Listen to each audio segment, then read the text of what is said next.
اعوذ باللہ من الشیطان الرجیم بسم اللہ الرحمن الرحیم قل اعوذ برب الفلق من شر ما خلق ومن شر غاسق اذا وقب ومن شر النفاثات في العقد ومن شر حاسد اذا حسد۔ سورۃ الفلق، فلق کے معنی ہوتے ہیں صبح۔ اس سورت کا نام فلق اس لیے پڑا کیونکہ پہلی آیت میں یہ لفظ استعمال ہوا ہے۔ یہ سورت مکی ہے، اس میں کل 5 آیتیں ہیں۔ قرآن کریم کا جو مصحف ہے اس میں ترتیب کے اعتبار سے 112 نمبر پر یہ سورت ہے، اور نازل ہونے کے اعتبار سے 20ویں نمبر پہ یہ سورت آتی ہے۔ اس سورت کا مرکزی مضمون یہ ہے کہ انسان اللہ تعالیٰ کی پناہ میں آئے تمام مخلوقات کی شر سے بچنے کے لیے۔ اس سورت میں اللہ رب العالمین نے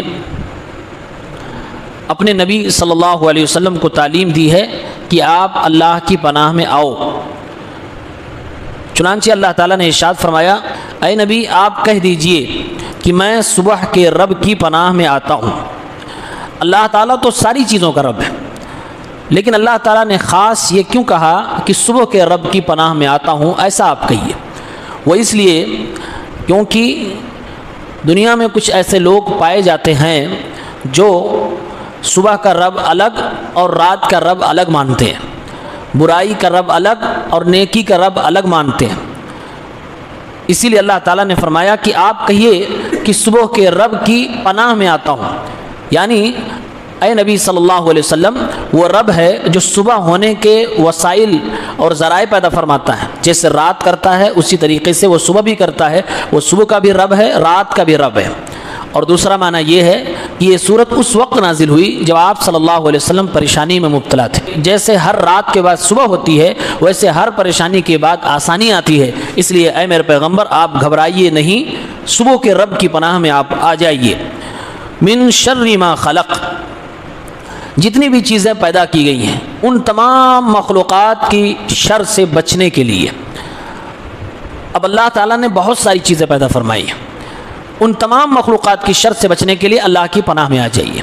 یہ ایک عام بات ہے، اس میں ساری مخلوق داخل ہے، یہاں تک کہ وہ انسان جو پڑھ رہا ہے من شر ما خلق، اس کا اپنا نفس بھی اس میں داخل ہے، یعنی اللہ رب العالمین مجھے خود میرے نفس کے شر سے محفوظ کر لے، کیونکہ ہر انسان کے اندر نفس امارہ ہوتا ہے جو انسان کو برائیوں کی طرف لے کے جاتا ہے۔ تو اے اللہ رب العالمین میں تمام مخلوقات کی شر سے تیری پناہ میں آتا ہوں، یہاں تک کہ اپنے نفس کے شر سے بھی تیری پناہ میں آتا ہوں۔ اب یہ من شر ما خلق ایک عام بات ہو گئی۔ اب اس کے بعد اللہ تعالیٰ 3 قسم کی مخلوقات کی شر سے بچنے کے لیے اس کے اندر اپنے نبی صلی اللہ علیہ وسلم کو تعلیم دے رہا ہے۔ نمبر 1، وَمِن شَرِّ غَاسِقٍ إِذَا وَقَبَ، اے نبی آپ کہیے کہ میں صبح کے رب کی پناہ میں آتا ہوں اس اندھیری رات کے شر سے جب وہ پھیل جاتی ہے۔ رات میں کون سی پرابلم ہے؟ رات کے شر سے بچنے کے لیے اپنے صبح کے رب کی پناہ میں آئیے۔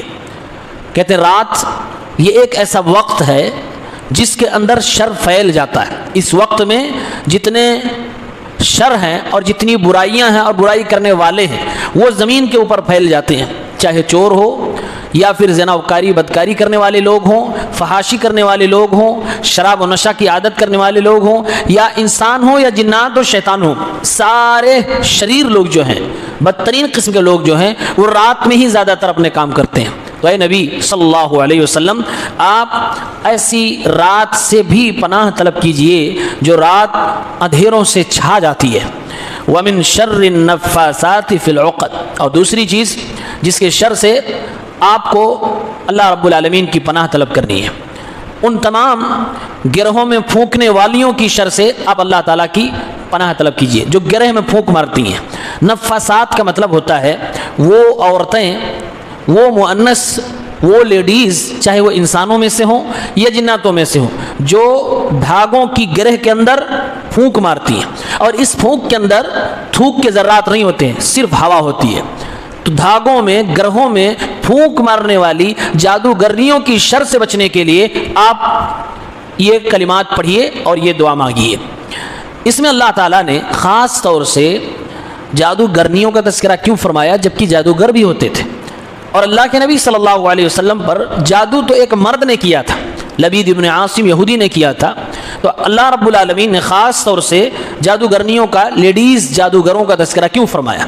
مفسرین نے اس بات کی وضاحت کی ہے، کہا زیادہ تر جادو کی یہ قسم کی دھاگا باندھنا اور پھر اس میں پھونک مارنا، یہ جادو کی ایک قسم ہے۔ یہ جادو کی جو قسم ہے اس کا استعمال زیادہ تر عورت جادوگر نہیں کرتی ہے، چاہے وہ انسانوں میں سے ہو یا پھر شیطانوں میں سے ہو، اس لیے اللہ تعالیٰ نے یہاں پر خاص طور سے جادوگروں کی لیڈیز کمیونٹی کا تذکرہ فرمایا ہے۔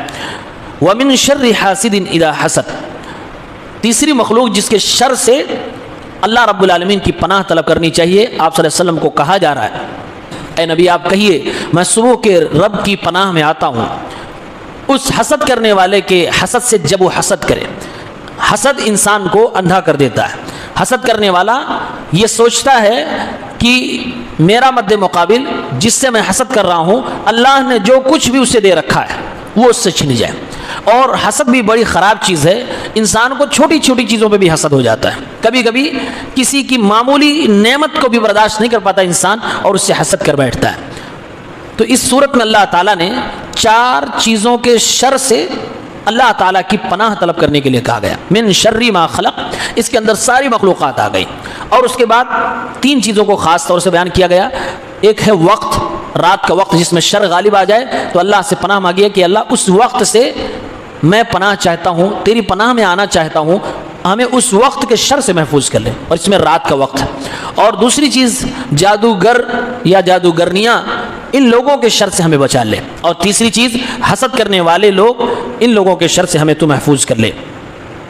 حسد جو بیماری ہے، یہ ایک چیز ہم اپنے معاشرے میں سنتے ہیں، نظر لگ جانا، اس کو عربی میں کہتے ہیں عائن، جو نظر لگانے والا شخص ہوتا ہے یا نظر لگانے والی عورت ہوتی ہے۔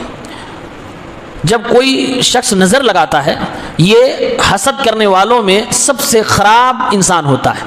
سب سے خراب جو حسد کے لیول کو پہنچ جاتا ہے، وہ دوسروں کو نظر بھی لگانے لگتا ہے۔ تو اللہ رب العالمین نے فرمایا حسد کرنے والے کے شر سے محفوظ ہونے کی دعا اللہ رب العالمین سے مانگیے اور اللہ کی پناہ میں آئیے۔ اس کے اندر وہ بھی داخل ہے، یعنی آپ اللہ تعالیٰ سے یہ بھی دعا کر رہے ہیں اللہ تعالیٰ مجھے بچانا کہ کوئی مجھے نظر نہ لگانے پائے۔ اسی لیے جب کسی بچے کو یا کسی انسان کو ایسا معلوم ہوتا ہے کہ اس کو نظر لگی ہوئی ہے، تو اسی صورت کو پڑھ کے اس پر دم کیا جاتا ہے۔